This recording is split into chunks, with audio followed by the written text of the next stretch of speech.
Hey guys, what's going on? As you can see, if you've been watching my other videos, you know up until now I haven't had my electronics in, but now I finally got my stuff back from Viper, and it's the VTX10 and the VST 13.5.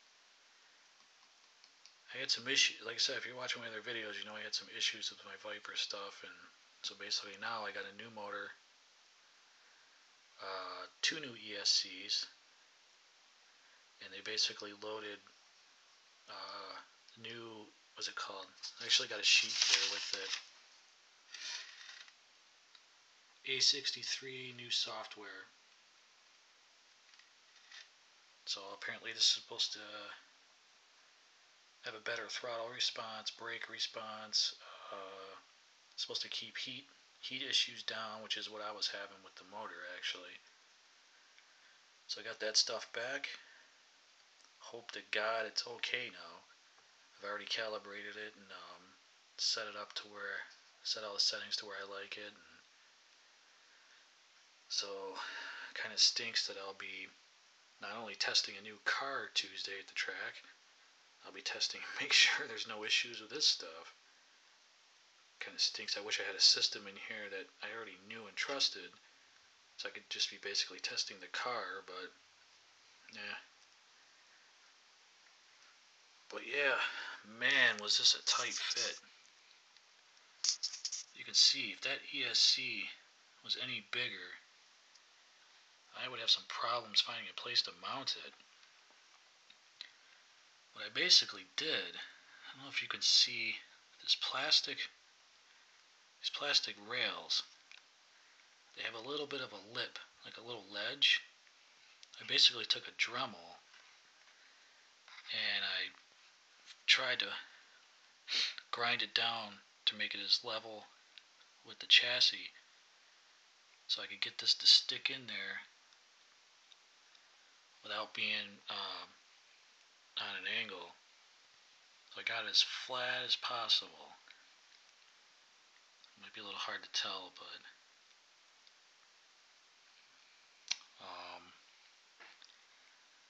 got the on and off switch mounted here on the side because I didn't want to Dremel down this little ledge up here, so I just stuck the switch on the side.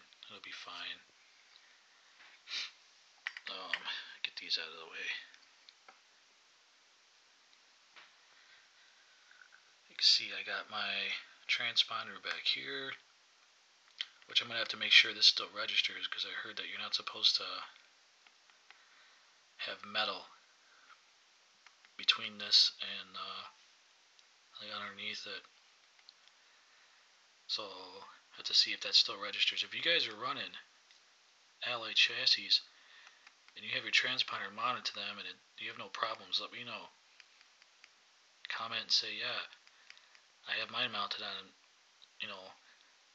aluminum chassis and I have no problems, because that would be good to know.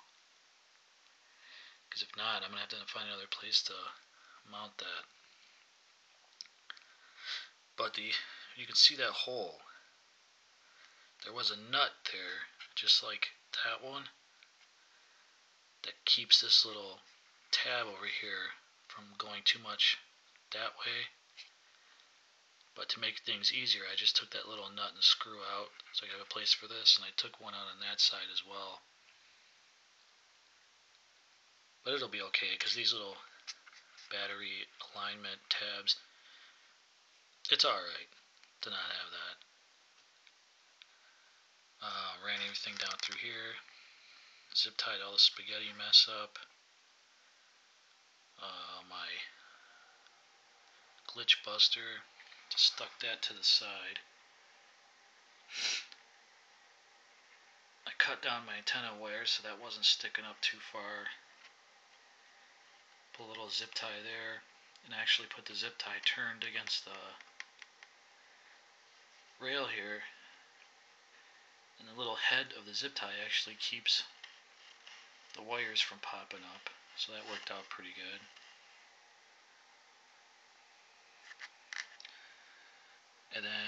always use, just like I did on my 4.2, I like to use, you probably can't see it in this video, packing tape. I use a piece of packing tape to put over the wire that plugs into the, from your ESC to the receiver. Packing tape keeps the LiPo from rubbing up and down on the wire. Oh yeah, you can see it there. I just slid it in that little indent in the chassis, then my usual little packing tape job.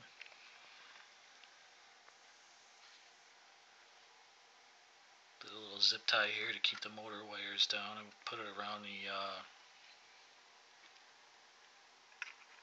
hinge pin there.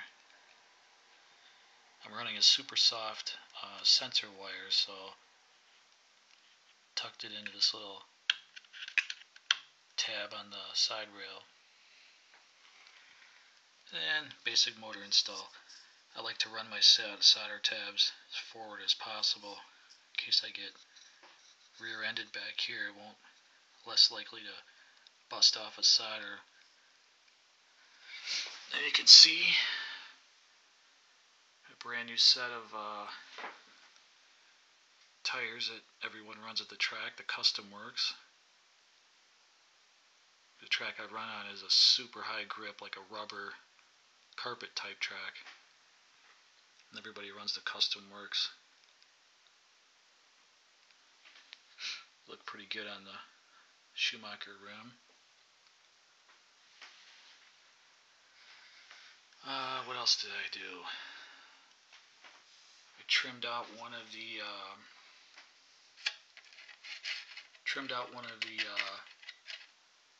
parts of the wing. You see how it's got. If you guys don't know, there's different. You can run a full wing, or you can trim out one of those. Basically for like downforce and stuff. But before I cut that, it was just a little too high in the back. I don't need that much downforce at the track I run at. So yeah, that is basically, the car is basically done. Electronics are all installed. Ride height is adjusted, camber, towing, everything's done, adjusted. I am waiting on tomorrow, or I think it's actually technically Monday now. I was talking to a guy online, he told me to get the, oh, that's a little loose. I'm going to have to tighten that up. Well, good thing, because I'll be messing with this tomorrow. I got a Core RC aluminum servo horn for it, which I don't know why I didn't think about that when I was ordering everything. Kind of slipped my mind, I guess, because I have an aluminum one on that. And yeah, I don't know why I didn't think about that before, but yeah, I'll be installing that tomorrow, which isn't too hard. It looks like all I gotta do is take the shocks off right here, swing them back, and then just take off this top plate which the shock tower is attached to, and then pop the horn off, pop the new aluminum one on. Actually, a guy online told me that on his, what the hell is it, SV2 or SVR, whatever the one's currently out right now, SV2, SVR, I don't know, he stripped out his stock horn pretty damn quick. So he told me, he's like, yeah, I'd go ahead and get that aluminum one as soon as you can. So I'll be here tomorrow, I'll put that on, and then that's it. I'll be hitting the track Tuesday morning, and not only will I be making sure the new Viper stuff doesn't blow up or burn up, I'll also be seeing how the buggy handles. Kind of sucks too, because I'm sure you guys have heard of the other Cougar instead of the KF, or I'm sorry, the KR. They got that KF out.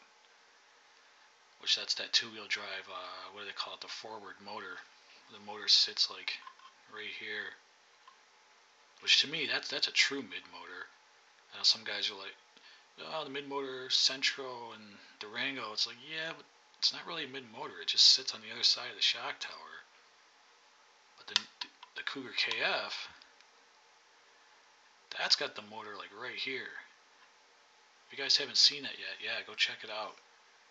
That damn car, I think that car would be better at the track I run at than this one. But when I ordered this one, the KF wasn't available yet.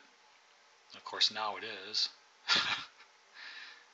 So, I don't know, maybe come tax time or good old tax return time, if I like this one a lot and don't have too many issues with Cougar parts or anything breaking or something, maybe I'll get the KF as well. I don't know.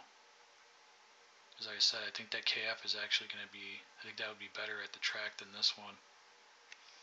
Because supposedly this one is for low grip tracks. But then I've had people online tell me, well, no, you can run it on carpet. It does well on carpet. Like, yeah, we'll see. I'll find out Tuesday. So yeah, guys, that's been a look at, if you've been following my videos, well, it's all done. Installing electronics was it, and like I said, I got the servo horns, the final thing to do to it.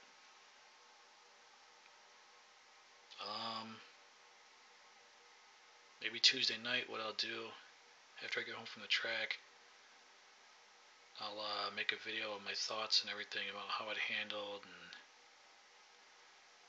compare it to that one. Because I'm still currently running my 4.2. I just ran it Friday. I was up there getting some tires and stuff, and I took my 4.2 with me. So yeah, after Tuesday I take it to track. I'll do let you guys know how it compares with that. Which I think it's going to do pretty well. I just wish, like I said, I had a system in here that I already knew and trusted, but the only other system I have besides an RTR system, which, speaking of which, if you guys watch my videos again, I got to put the other Viper ESC in that one. I still got to get another motor though. But if this new software that Viper's installed, if everything's good and there's no problems, the motor doesn't burn up, the ESC doesn't burn up, there's no glitches. I already have the other, like I said, I have another ESC to put in there, but if everything's okay, maybe I'll just get another Viper motor and have Viper and Viper. I was going to get a Reedy Sonic, but if there's no problems with this new software, then, well, yeah, I might as well just get another Viper motor. So, yep, it's all done. If it wasn't so hard to get the body on one-handed, I'd show you guys the final look, but I'm sure you can figure out what it looks like.